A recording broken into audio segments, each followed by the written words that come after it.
In development, we don't only design an IC function. We develop and provide you a complete solution, including analog and digital hardware, software, test program, package, and manufacturing processes. A systematic approach is guaranteed through a product development flow. Functional safety compliance to ISO 26262 standard is integrated into our product development flow and related processes.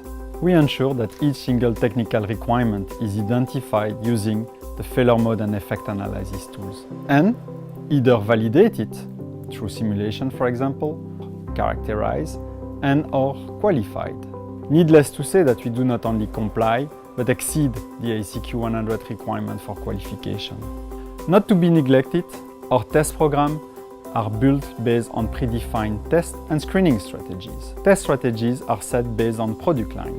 We obviously do not test a magnetic sensor the same way we test a driver or an optical sensor, while screening strategies are set based on technology nodes, each technology having its own failure mechanism.